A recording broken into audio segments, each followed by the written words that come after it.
the day will actually come where you don't have to take your phone out to transact. When you come into proximity of a point of sale solution, it's going to transact for you. I really think that where we're going right now currently with animal tagging, it's going to evolve to human. And that's going to be a day where humans can walk through their credit card, their driver's license, their passport, everything will be embedded in. I would say instead of being scared about it, people already have your email address, people already have your LinkedIn, they have all this information. Just embrace the technology and see how you can add value to it personally, and if you're a brand, how you can build with your consumers at a deeper level. There's a lot of fear and worry that these systems are going to be used somehow. You know, every time technology becomes extremely powerful, who buys into it? Who starts to buy it? The government. The government.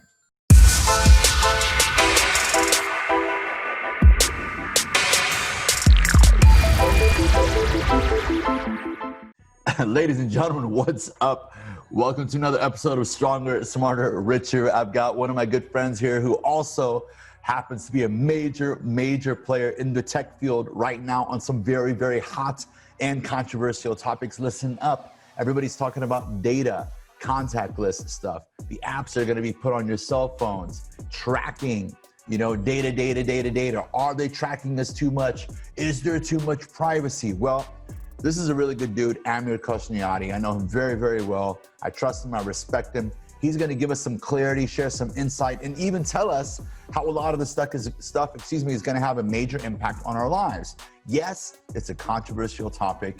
Yes, even I don't like the thought of everybody having my data and my face and my fingerprints and stuff everywhere. But I know there's also a plus side, and I'm open-minded about it. I'd like to hear about it. Sounds like it's gonna happen anyway.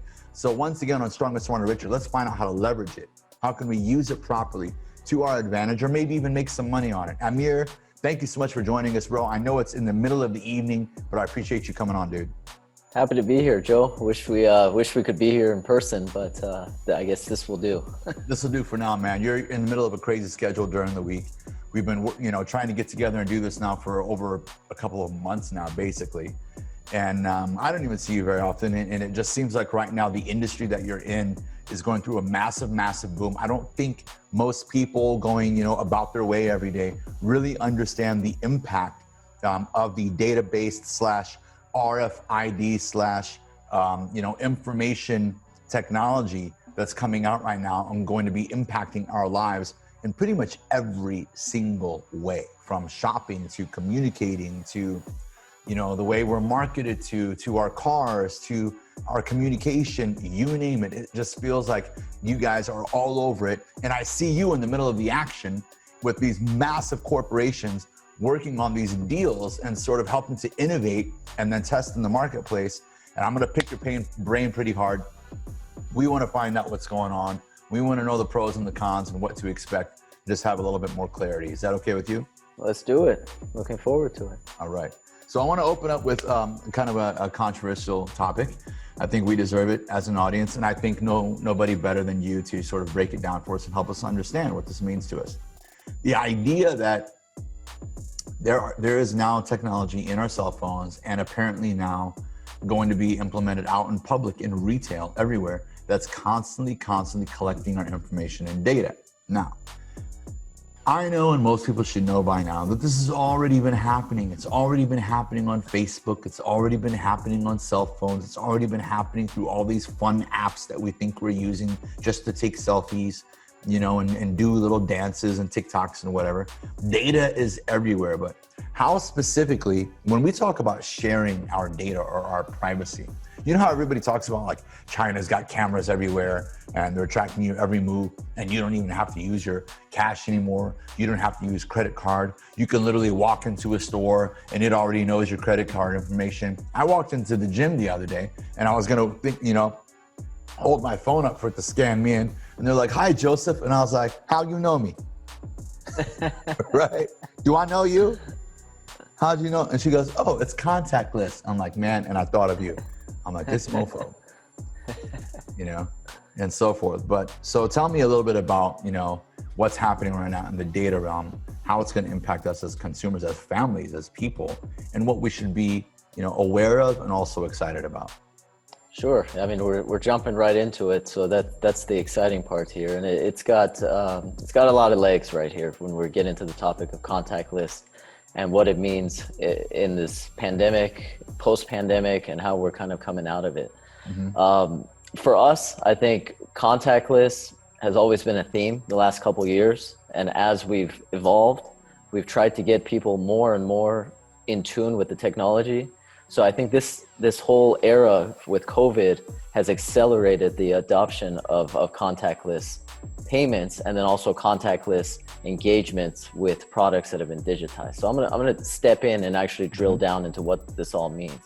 But the fact is right now we're in a very uncertain era.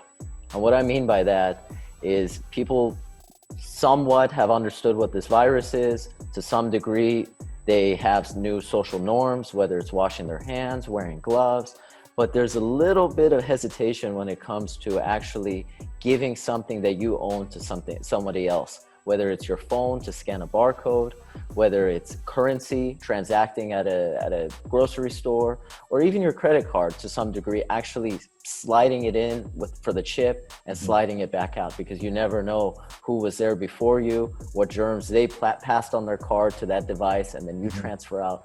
So for us, I think this was the most exciting era, because not only was it something that we could capitalize on, but the technology itself started to become more and more fluent for the people that didn't know what contactless was, what contactless payments were, and really the security and everything that encompasses that. Now, with all that comes the opportunity for us to digitize products as we had been, and then use that same methodology that people use for payment, actually to engage with products, so that you could authenticate products, you could learn more about them from a consumer experience standpoint. So what do you, I've heard you talk about this before, and I think people have a hard time correlating your industry terms of digitizing products and interact with products and stuff like that. What does that physically mean, like to my touch and to my mind as a consumer? Sure. So let me just hold this water bottle up and I'll hide the brand so we don't get into copyright issues here. But let's say this water bottle has a label. So this is a consumable product. You'll buy it, you'll use it, you'll throw it out. What we're able to do is we take an RFID inlay, we'll be able to embed it into this label, maybe even sometimes into the capsule itself. And somebody can go up with their smartphones natively, and it's not a QR code, it's not a barcode, doesn't require line of sight. And you can actually contactless tap this with your smartphone that has payment capability and extract the information from the product. So from a manufacturing standpoint, we're giving this water bottle a digital identity, a digital birth certificate as soon as it is manufactured. And then as it flows through the supply chain, we have track and trace capabilities to understand where this water bottle ends up. If it's ever been sitting too long somewhere, if it hits a maturity date where it shouldn't be consumed. Wow. And from a consumer standpoint, when you engage with that, not only are you authenticating it, but you're getting all the SKU information and all the background of that bottle. And what do you mean background of that bottle? So where it originated, where it was manufactured, how long it's been on the shelf, that type of thing? Exactly. You have all those data points. And then what you're able to do, you're able to consume it. And then you have the ability now that you've already engaged with it, to basically go back in and reorder and have an ease of basically transacting with that same brand over and over again. So this example is for a consumable. Now, if you tie it to the durable side of things, you can take the same kind of tag, you can embed it into a product, and it lives with the life cycle of the product. So take, let's say, a designer purse. So we work with a lot of designer brands. You take that inlay, you embed it at the manufacturing site as a bill of material. You now have a living and breathing purse from the second it leaves the manufacturing site at the front of the supply chain. Now, every time you engage with that purse, it'll tell you it's real. This is the history of it. If you purchase it, you can apply it basically to yourself, register it. And the next time you go to the mall, it knows that you have brand loyalty. It knows you bought a purse, and it can send you via geo-coordinates a coupon to go in there and get a promotion and capitalize on it. Right. So you're building a lot of customer value. So let me ask you, so I think that's the cool part. right? That's the cool part. Like you get to be educated about your product right away. You get to learn things or know things about your product that might alter your mind, that might change your mind about it. And you also get to carry that information with you and possibly add some convenience to your life by reordering it or purchasing it. When it comes to authenticating, making sure things are authentic, making sure they're real, making sure that they're, have the proper nutritional facts, or it's coming from the actual manufacturer, and so forth. And I can see how that's especially important, especially internationally, or when you're buying, expensive things online or at retail locations. Now, what is the system collecting about us? What information is it collecting about us? This is a question I get all the time, especially when it comes to data privacy and what that all entails. So what we're able to do when somebody taps with a product, we're able to get the device ID, we're able to get the registration of where that tap occurred. So a longitude, latitude read, geo-wise, exactly where that tap occurred. Let's say it's at Gelson's in Laguna Beach. We'll know that coordinate, we'll know the timestamp behind it, and we'll know the number of times somebody engaged with it, whether it's the number of recurring taps by the device or the device itself, the chip will be able to register that. But will you know the identity of the person?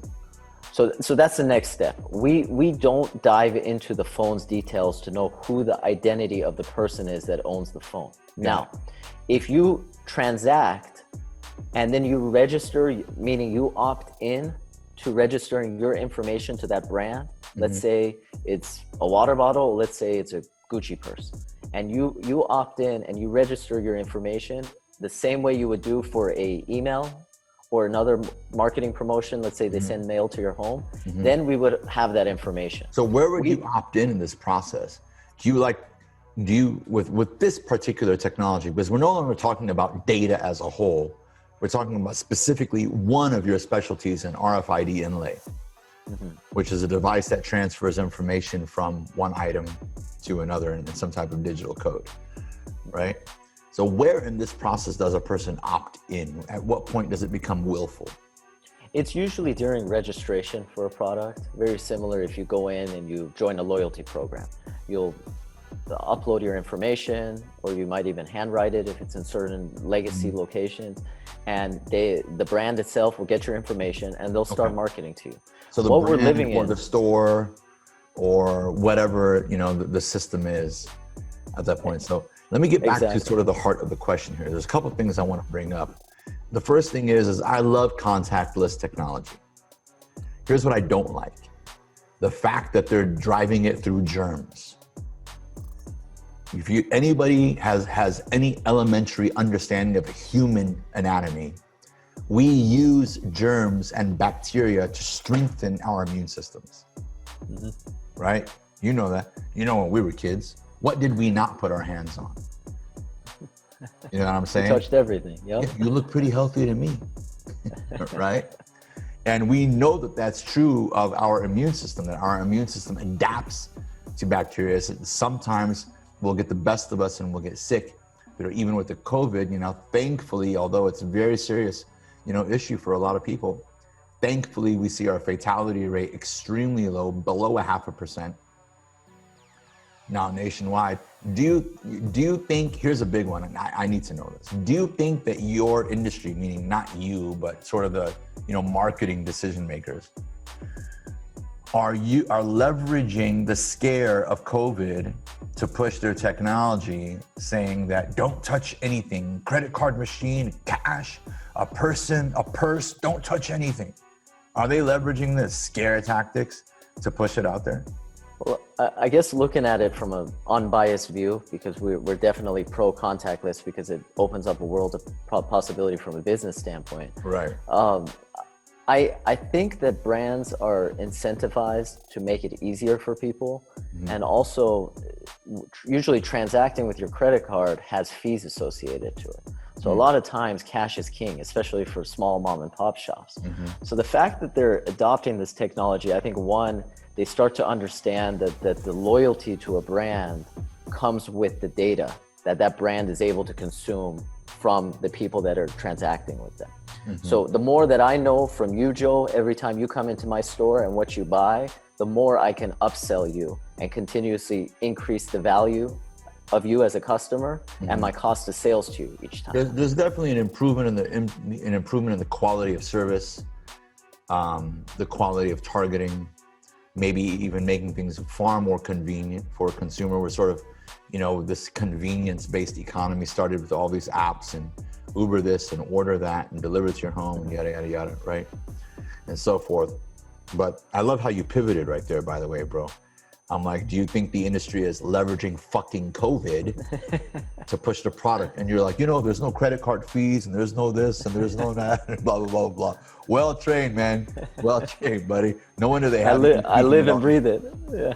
No wonder they have you speaking at all these conferences all over the place. We don't even know where you're going next week. Probably best that you're on the road anyway. I'm going crazy. I got to get out. It's tough.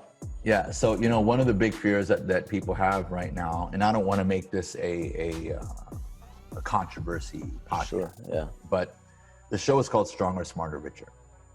And with that, comes, we're fortunate enough, your family, my family, millions of families left their loved ones, their home, their property, their mothers and fathers who were aging, their nieces and nephews who they haven't seen in 20 years, right? Their heritage to come to the US.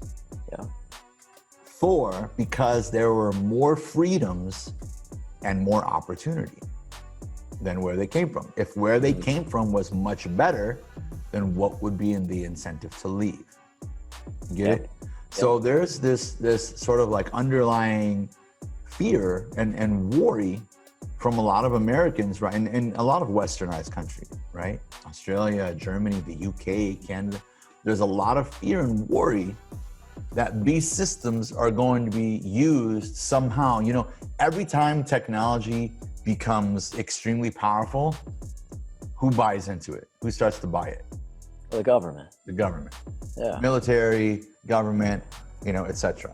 And then they get involved in big tech and yada, yada, yada. Is there a message that you can put out there is it as simple as, look, this stuff is going to happen, be a good person, don't do bad shit, and use it to your advantage? We shouldn't be concerned that this type of technology somehow in the wrong hands can somehow strip us of our freedom or our ability to go and communicate and be and travel and whatever without having to trace every single part of our lives. Yeah, very controversial topic here. And I think my angle to it is the way that we handle it, from a business standpoint and an ethical standpoint. But I do want to caveat here, depending on where you are in the world, you're never safe data-wise. You always want to be in secure environments. I'll use Wi-Fi as an example. If you're an unsecure network, I've been a victim of this. I was in Turkey a couple of years ago, and I was an unsecure network, and I logged into my bank account. When I got back to the US a few weeks after, everything had been hacked, and someone had got into the financials and moved a lot of things around, and it got messy. So it doesn't just really stop in a contactless era or with your cell phones. Sure. It expands much further. You're talking about theft. I'm talking about, sorry, Mr. Saman, you can't get on this plane and go on a vacation because you haven't had a certain blood test this month. Yeah, that's what I'm getting at. Like they'll be able, like it's so shared, like the publicizing of medical information through this technology. Like the apps. Oh, we've got this new app that tracks your medical this and your medical and we know that those apps are interacting with other types of technology. And so, can you see this being leveraged by the government somehow, or by the system, we'll just call it the system, to somehow restrict us and control us? I think there's going to be a fine line and there's parameters. Again, regionally, it's going to differ. I think living in the US, you have rights and different things. But with where we're going, I see a lot of automation. And I'm, always been on kind of the forefront of this. We've been 2-3 years always ahead technology-wise. And I don't want to scare you, but I think the reality is we're getting to an era where even lifting your cell phone is becoming a heavy task on people. So using your phone to transact is going to become difficult in a couple of years, and people would want it streamlined and automated.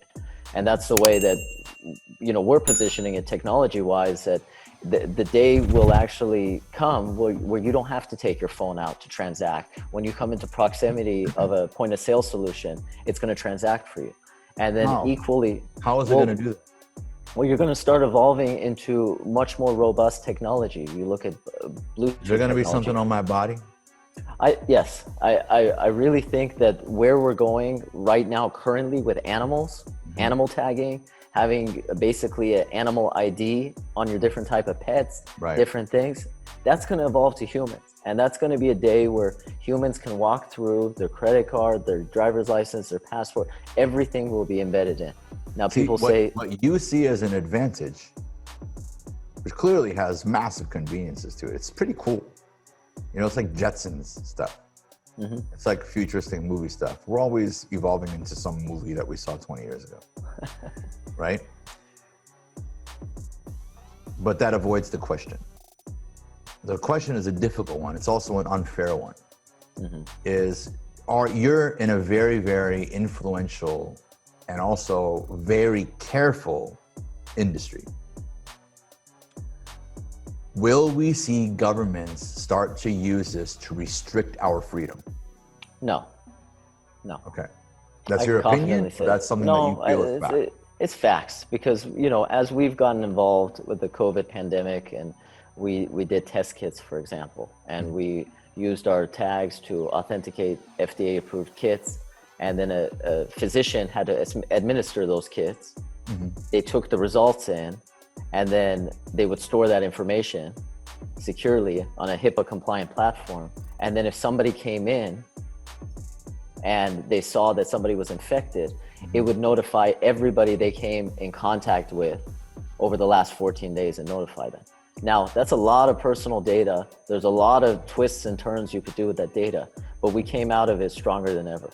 And I think what people are afraid of is you go to a football game with your kids, you walk through a sensor, and they're like, "I'm sorry, sir, you can't come in." Why?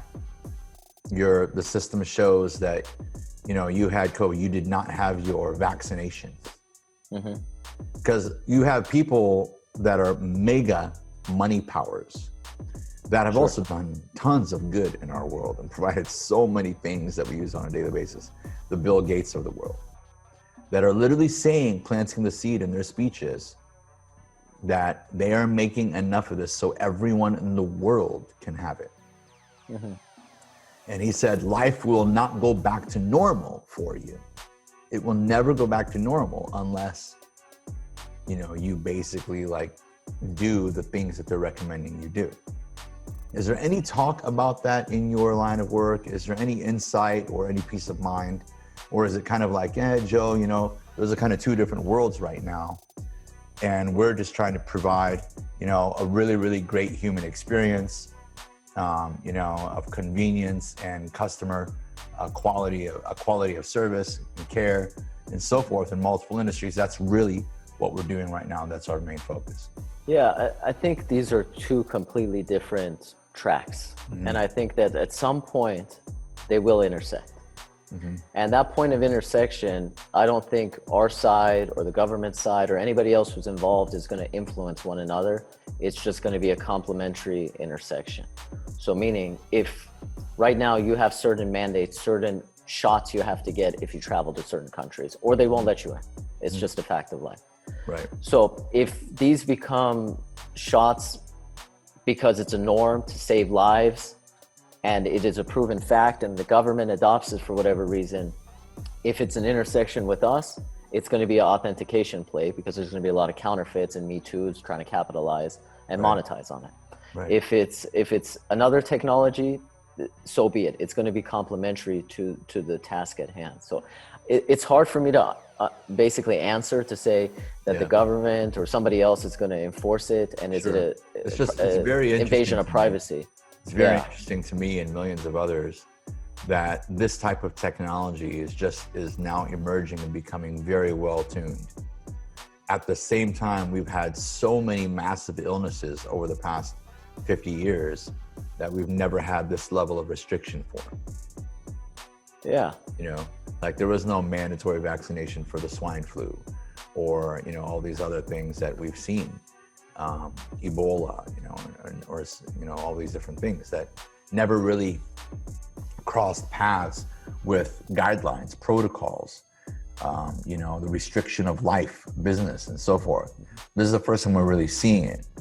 And we're still seeing it. And I don't know, myself and a lot of people have an opinion based off of, many details that, just happens to be maybe, evolutionary coincidental that this technology is now available, that you can literally have something on you as a person that shares information to the point where your medical records will be known just walking into a baseball game. Yeah, I mean, we're a ways away, and there's a lot of security and different parameters. I think so. Yeah, I mean, there's ways that when it becomes that extreme, there's Right. certain protocol and certain phases you go through. But Right. the reality is, you are sharing that information. Some people share it much more openly than others. But if you would have asked 10 years ago, let's say even 5 years ago, for somebody to go online and do snippet videos on Instagram or TikTok and tag their location where they are, or go live and talk about something very political and everybody knows exactly where they are, you would say, who would do that? That's a major liability. Or who would jump in a car with some random person that just comes and picks you up from your house? Exactly. Now they know your home address, they know your name, you're in your car. And your number Right. to some degree if you don't mask it. So Sure. the point is, you have social norms and you have technology that adopts to Right. the level of the world that you're living in. And, Let me ask you something about something exciting that'll be helpful. So there's a lot of, emerging businesses, even small businesses, that are not aware of how they can leverage this technology. For somebody who's a medium-sized business owner or an entrepreneur, and starting a product or a brand or clothing or whatever the case may be, and they're online and they're like, oh my God, there's so much competition. I have a buddy right now who, is in the cannabis industry, and one of the problems he's having is that people are already defrauding his product and copying it. Yeah. And it's only like 2 years old. So what are the three major benefits? So how can we improve the quality of our life or business, very simply said, with this new technology?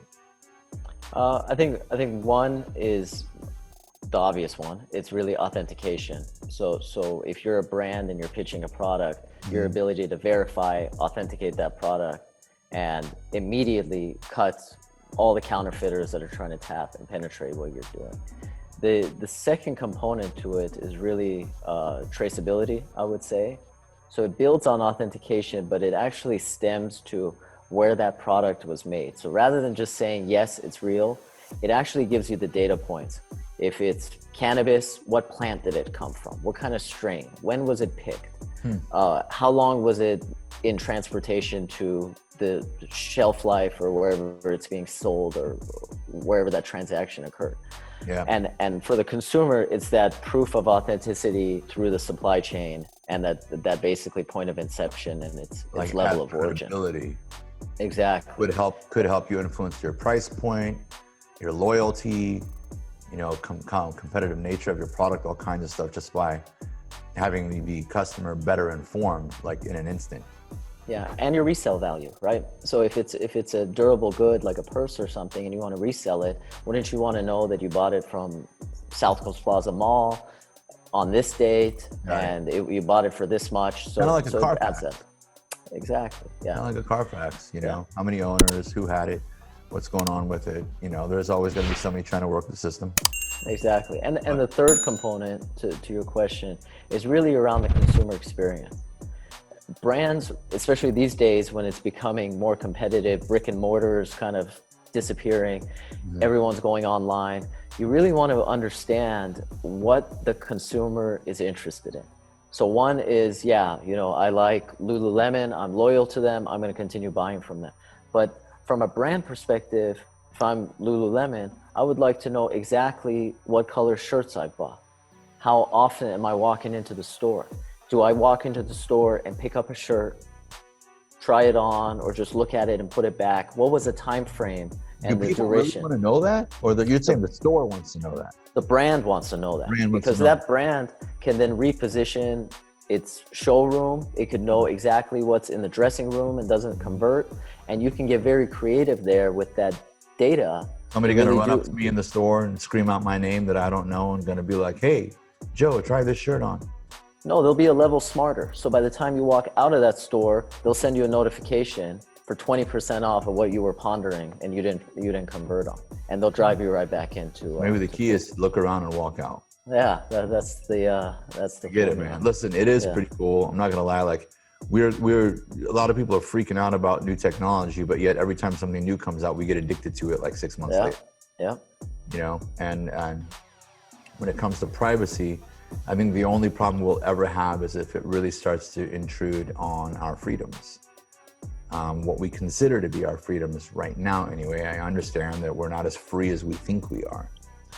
You know, in many ways, everything that we think, what we buy, what we believe is somehow controlled by our environments, right? And even media and government. That's been happening since the beginning of time.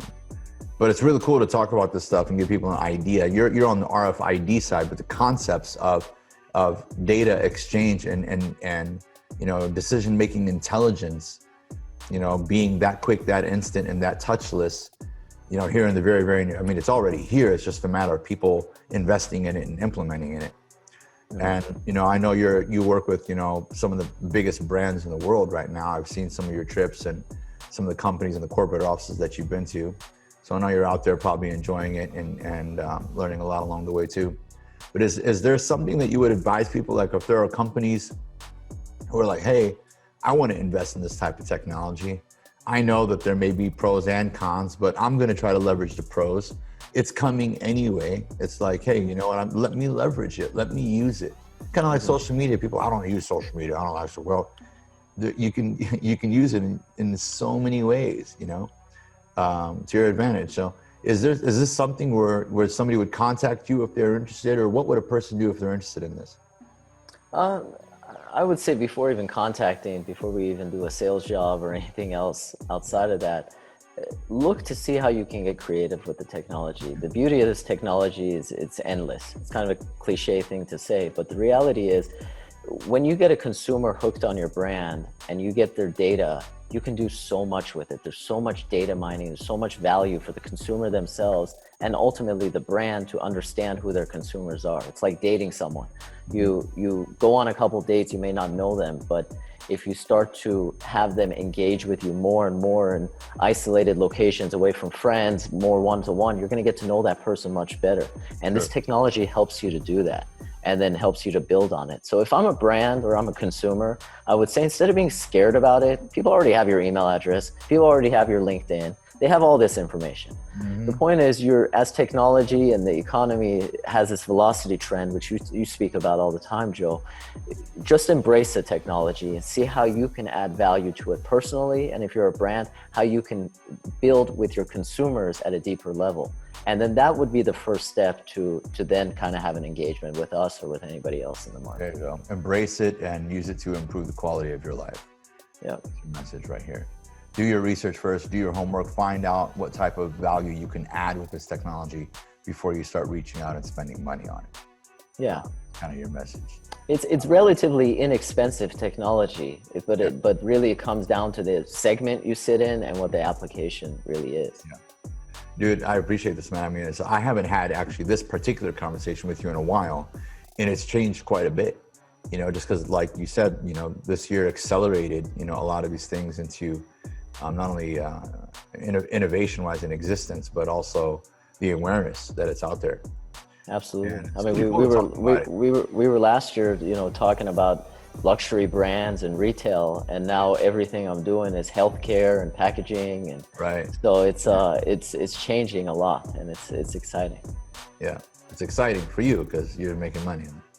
Well, you know, everybody does when we do it right. If I walk into a store and something beeps and it gets weird, I want you to know I'm gonna call you right away. Okay, I know it. I'm like, what the hell did you do, dude? Yeah. No, obviously it's not you. But I appreciate it, man. Guys, I just want to let you know a little fun fact about Amir. We've hung out dozens of times now. We become friends, and you know, we're talking about topics that I don't like. I don't like the data privacy topic. It worries me a little bit, but I trust the dude, you know, and I know that he's, you know, he has these environments where he gets to speak with very influential figures, you know, all over the world. The thing you need to know about Amir that is actually really, really shady, if you're ever around him or in the same environment where you have dinner, is do not order dessert, any kind of dessert, and leave it in front of this guy. Okay? He will eat it all. And won't breathe, just one bite. Oh my God. I remember one time we took a picture together. We had just ordered these desserts, and I was setting up the camera on my phone. The season's 52. That's right. By the time I held up the camera and took a picture, you held yours up and it was gone. And mine was still full. Yeah. It was afterwards, I looked at the picture and I'm like, dude, what happened to your dessert? Like, I ate it while you were setting up. It had a hole, it just fell through. Like, oh man, this guy. Hey man, you know, everybody has something, you know. But good times, bro. I appreciate you. Hopefully people got something out of this. Hopefully you brought some peace of mind and some comfort to people who are wondering, like, what's going on with this stuff? And am I just gonna be forced to accept it? Well, we've accepted a lot of things in the past 10, 15 years, you know, and that have become normalized. I do think that, you know, if it gets pushed too far, then people will obviously, you know, let their voices be heard. But for now, I can totally see the advantages, and I'm glad you cleared some things up for us, man. I appreciate your time today. Yeah, thanks for having me, Joe, and hopefully a lot of people got value out of it. We'll do it again. Yes, for sure. Guys, thanks again for watching the episode. If you made it all the way to this point, you might as well subscribe, help us out, do a like. It's a young show, and that's how you show love. We put a lot of effort into these things. Got a lot of professionals that take time to speak to you, and I appreciate any support you give us. I appreciate you all. Love, respect. I will see you all soon. Amir, thanks again. See you guys. Take care.